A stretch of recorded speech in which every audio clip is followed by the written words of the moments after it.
포기했어요.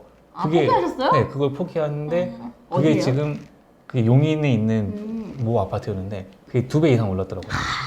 네. 안녕하세요 구독자 여러분, 이콘TV의 호스트 록산입니다. 지난 영상에 이어서 이번에도요 화제의 신간 초보 투자자를 위한 14일 부동산 수업의 저자 해무팅님을 모시고 이야기를 나눠보고 있습니다. 이번 영상부터는 좀 더 구체적으로 투자에 대한 이야기를 나눠보려고 해요. 아직 부동산을 한 번도 매입한 적 없는 무주택 구독자분들이 고민하는 것 중에 아마 이게 있을 것 같아요. 내 집 마련, 그러니까 이른바 실거주용 주택을 먼저 살 거냐, 아니면 나는 전세나 월세로 계속 살고 투자용 주택을 먼저 매입할 것이냐, 뭐 이거에 대한 고민이 좀 있으실 것 같거든요. 네. 해모팀님은 어떻게 생각하세요? 이거는 좀 크게 2개 정도로 나눠보는 게 좋을 것 같아요. 그러니까 내가 진짜로 투자를 열심히 해서 내가 실력을 계속 쌓아서 앞으로 투자를 이어나가겠다. 이런 분들은 이런 전략도 괜찮은 것 같아요. 전월세로 살고, 그러니까 임대로 살면서 내가 종잣돈을 모으고 그걸 통해서 투자를 해서 진짜로 나중에 내가 원하는 집에 들어가겠다. 이것도 괜찮을 것 같은데요. 근데 그게 모든 사람이 그럴 수는 없거든요. 그러니까 나는 그냥 집 한두 채 사고 그냥 여기서 끝내고 그냥 안정적으로 살고 싶다. 이런 분들은 그냥 실거주 하나 마련해서 하셔가지고 거기서 갈아타게 하시면서 자산을 늘려가는 거, 그것도 방법이라고 생각을 하거든요. 그러면 내가 실거주로 들어갈 만한 집을 미리 사놓고 그 다음에 투자를 하는 거, 이것도 사실은 괜찮은 방법이거든요. 실거주용 물건, 투자용 물건을 고민하시는 이유가 아무래도 실거주용 주택은 좋은 걸 사야 되니까 그게 좀 네네. 비싸잖아요. 그래서 아무래도 그 고민을 많이 하시는 거 아닌가 싶은데, 요즘은 뭐 대출도 많이 묶였고 투자로 먼저 돈을 불려서 나중에 실거주를 하겠다, 이거에 대해서는 어떤 생각을 갖고 계세요?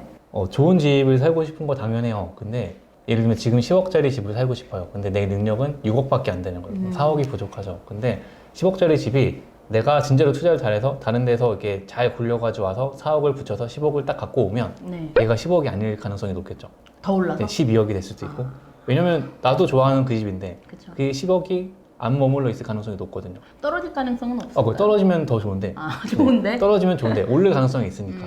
그런데 이제 사실은 공부를 좀 하시다 보면은 이게 여기서 더 떨어지진 않을 것 같다, 이런 느낌이 오는 집들이 있어요. 근데 어쨌든 10억짜리를 내가 열심히 투자해가지고 4억을 벌어서 왔는데 못 들어가는 상황이 생기는 거예요. 그러면 당황스럽죠. 그쵸. 네.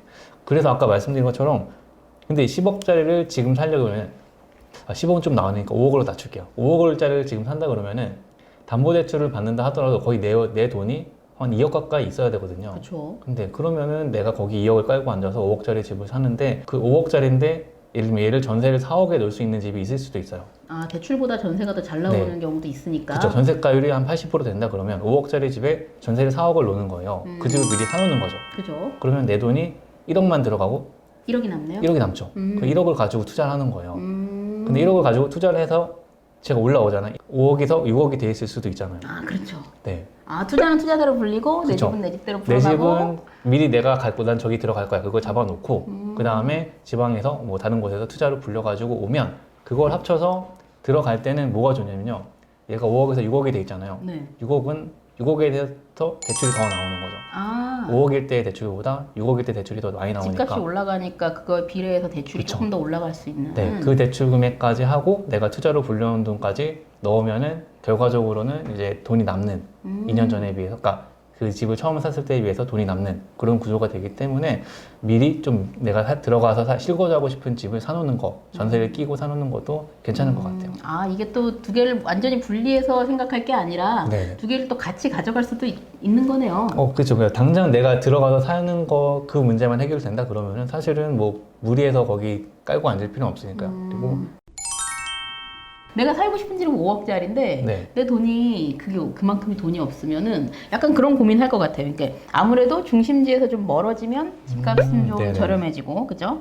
내가 갖고 있는 돈이 1억밖에 없는데 1억으로 들어갈 수 있는 돈이 뭐 이렇게 전세, 레버리지 뭐 다 합쳐봤을 때 서울에는 못 들어오고 저기 경기도 외곽 쪽, 뭐 그런 쪽은 괜찮을 것 같다. 혹은 그러니까 예를 들어 서울 속에 있는 집인데 되게 낡은 구축, 혹은 낡은 빌라, 이건 가능하지만 너무 낡아서 별론데 그 같은 돈을 외곽에 가져가면 더 크고 좋은 집으로 갈 수 있다. 둘 중에 어떤 걸 선택하는 게 좀 나을까요? 근데 지금 서울 수도권을 예로 들어서 여기 이 지역을 보면은 진짜로 그 서울 안에 있는 구축이나 외곽지에 있는 뭐 좀 반듯한 아파트나 다 올랐어요. 그러니까 그 질문의 전제가 만약에 외곽에 새 아파트가 오를까요? 아니면은 서울 도심에 있는 오래된 아파트가 오를까요? 이 두 개를 놓고 본다 그러면은 저는 어차피 같은 상승장을 탄다 그러면은 같이 오른다고 생각을 하거든요. 그러니까 물론 어느 게 먼저 오르고 어느 게 나중에 오르고 라는 차이는 있겠지만 네. 결과적으로는 같이 오를 거라고 생각을 하고요. 첫 번째는 그렇게 말씀드릴 수 있을 것 같고,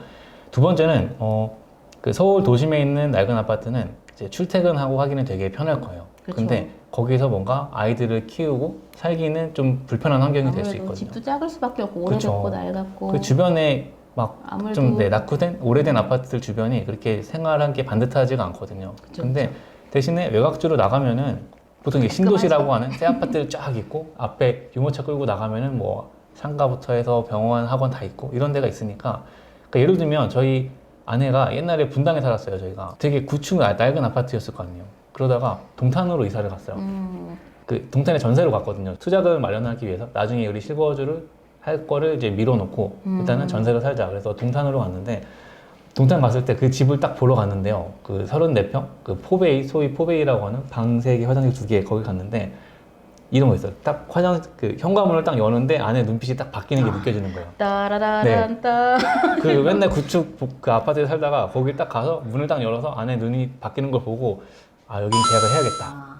그 생각이 딱 드는 거예요. 그렇군요. 네, 그러니까 아내한테 계속 물어봐요. 그래서 그 다음에도 당신 분당 낫지 않아? 분당 좋지 않아? 그러니까 아내가 근데 애들 키우기는 동탄이 훨씬 좋다고. 자기는 애기가 어리면은 그 뭐 입지 이런 건 다 알겠고 나는 이제 그건 다 떠나서 그냥 애들 키우면서 살라고 하면 나는 동탄이다. 아직 아이가 어리니까 네, 학군 애기가 같은 어리니까. 거는 그렇죠. 근데 학군 생각하면은 이제 좀 분당이 낫겠고. 올라올 수 있을 것 같은데 애들 키우는 거는 동탄이 더 좋다. 이런 얘기를 많이 해서 그런 것 같아요. 근데 지금 보면 동탄도 오르고 분당도 올랐잖아요. 그렇죠. 그래가지고 자기가 어떤 거를 선호하느냐에 따라서 진짜로 아이들을 키우기 그건 좋은 아이들이 어리고 이런 환경이면은 저는 뭐 외곽지 신축에서 아이들을 키우다가 뭐 갈아타기 하셔도 괜찮을 것 같고요. 근데 출퇴근이 좀 중요하다. 뭐 도심권으로 출퇴근을 한다거나 아니면 그 지역에서 뭔가 꼭 거주해야 된다거나 그러면은 뭐 구축이라도 선택을 해야 되지 않을까. 정답은 딱히 없겠네요. 네, 그거는 이제 사람의 선호도에 따라서 나뉠 부분이니까 그렇군요. 그렇게 봐야 될 것 같아요. 무주택자인 분들은 아무래도 청약 생각을 많이 하시거든요. 네, 근데 그렇죠. 이게 또 이게 청약이 워낙 또 경쟁률이 높다 보니까 이게 또 어떤 분들은 이제 청모피사, 청약은 무슨 피 주고 사. 피 주고 사라고. 네. 어떻게 생각하세요, 형수님은? 일단 본인 상황을 정확히 아셔야 되는 게 필요할 것 같아요. 자기가 청약 가점이 얼마인지도 모르는데 청약을 받아야겠다라고 생각하는 분들도 있거든요. 아, 그런 분도 계신가요? 네, 그러니까 도대체 그러면 점수 매기는 법은 아세요? 그러면 모른대요. 근데 일단은 나는 집을 팔았대요. 네. 집을 작년에 팔고 이제 전세로 내려앉았으니까 청약에 당첨이 될 거라고 기대를 하시는 거예요.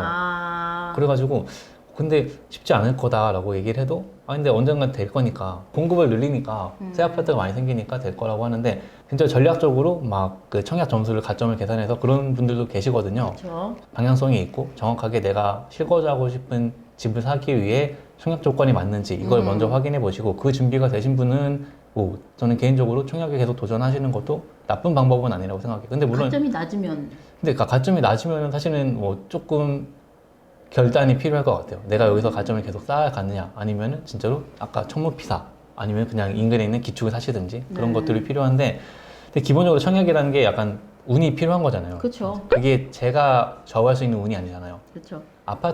기축 아파트를 매수한다는 거는 내가 그거에 대해서 주도권을 가질 수 있다는 건데 근데 보고 내가 마음에 드는 걸 딱 사면 그쵸, 되니까. 내가 돈만 있으면 살 수 있는 거니까 물론 좀 비싸죠. 그렇긴 청약에 비해서는 좀 비싼데 근데 나에게 선택권이 좀 없어진다는 거 그게 약간 청약에서는 조금 생각해 볼 부분. 그러니까 네네. 그냥 막연하게 그걸 기대하는 것보다는 이게 또 사람마다 또 전략이 달라질 수 그럼요. 있겠네요. 네. 약간 어려운 질문일 수도 있겠는데 이번에 정권이 바뀌면서 좀 공급이 늘어날 거다 뭐 이런 기대감도 있으신 것 같아요. 네. 그럼 실제로 이제 뭐 앞으로 공급이 좀 늘어나면 집값이 좀 떨어지거나 뭐 네. 혹은 청약 당첨률이 높아지거나 할 가능성도 있을까요? 그러니까 사실 집값이 떨어지면 정말로 하락장이 온다고 하면 그때는 서울도 미분양이 나겠죠. 2014년, 15년, 16년 그때 서울 수도권 시장에 그때는 뭐 분양해서 경쟁률이 그렇게 높지 않았거든요. 저도 그때 2016년에 멋모르고 청약했는데 당첨이 됐어요, 그게. 근데 그게 미분양이었거든요. 미분양에서 당첨이 됐는데 그때 막 투자를 시작한 시점에서 제가 청약 그때 처음 당첨된 거예요. 인생 처음 당첨이 됐는데 기분이 별로 안 기분이 좋으셨을 것 같아요. 좋아야 되는데 당첨이 됐는데 안 좋은 거예요. 왜냐면은 미분양이라니까. 그러니까 남들은 다 안 사는데 나만 청약 받았나? 네, 뭐 그래서 이런. 포기했어요. 포기하셨어요? 네, 그걸 포기하는데 그게 어디예요? 지금 그 용인에 있는 모 아파트였는데 그게 2배 이상 올랐더라고요. 우리 편집자님 지금 육성으로 탄식이. 네, 그러니까 근데 이제 그거 미분양이 됐다는 건 그게 굉장히 하락장이 왔다는 건데 만약에 그걸 진짜로 기다리실 수 있으면 네. 3기 신도시가 들어서서 입주 물량이 들어서서 진짜로 이 서울 수도권 시장이 다 흔들려서 미분양이 날 때까지 기다리시려면 아마 아이들이 지금 초등학교에서 중학교, 고등학교, 대학교까지 갈 시간이 필요할 거라고 생각을 해요. 아까 말씀드린 대로 3기 신도시 입주가 하려면 뭐 아까 뭐 빠르면 6년, 뭐 길면 8년, 10년이니까 그 시간 동안에 어떻게든 버티셔야죠. 그때 가서 하락장이 와서 매수를 해야 된다고 하는데 두 번째 문제는 지금 예를 들면 지금 10억인데 그 하락장이 오기 전까지를 만약에 상승을 한다고 가정하면 한 3, 4년 동안 이게 10억에서 15억이 될 거잖아요. 네. 근데 하락장이 오면 15억에서 10억이 될 수 있겠죠. 그렇죠. 그럼 지금 사나? 그때 사나?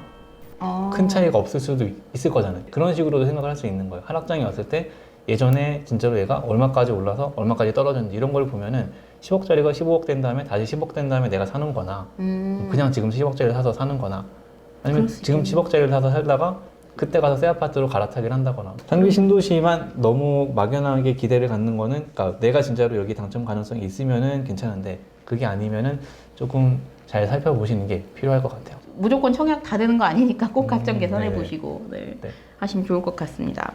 이게 내 집 마련에 대한 게 거듭 말씀하셨다시피 아마 개인의 선택의 문제이기 때문에 네. 대답하기가 되게 까다로우셨을 것 같은데 그래도 이렇게 성의껏 말씀해 주셔서 너무너무 감사합니다. 이게 사실 부동산 투자 결과는 이게 누가 책임져 줄 수 있는 게 아니라 다 본인이 책임을 져야 되는 거잖아요. 네, 그러니까 그렇죠. 오늘 저희가 해드리는 이야기도 뭐 하나의 의견으로만 참고하시고 초보자분들의 판단에 도움이 되셨으면 좋겠고 공부는 책으로 하시면 되겠습니다. 네, 이제는 초보자분들뿐만 아니라 본격적으로 좀 투자를 하고 싶으신 분들을 위한 네. 이야기를 조금 더 여쭤보고 싶은데 아마 가장 궁금하신 게 바로 입지, 부동산에서 꼭 네. 알아야 한다는 입지에 대한 거를 좀 궁금해하실 것 같은데 그걸 이제 초보자 눈높이에 맞게 좀 이야기를 해주시면 참 좋겠다는 생각이 들겠는데 가능하시겠죠? 네, 최대한 쉽게 말씀드리도록 네. 하겠습니다. 그러면 이것도 다음 영상에서 또 시작하는 거 아니고요? 다음 영상에서 저희 행호팀님의 입지 분석 노하우를 낱낱이 파헤쳐 보겠습니다. 그러니까 구독과 알림 설정 해두시면 영상 보시는데 훨씬 더 편하시겠죠? 그러면 다음 영상에서 저희는 또 인사드리도록 하겠습니다. 콘텐츠를 잇다 사람은 있다. 이콘 TV. TV.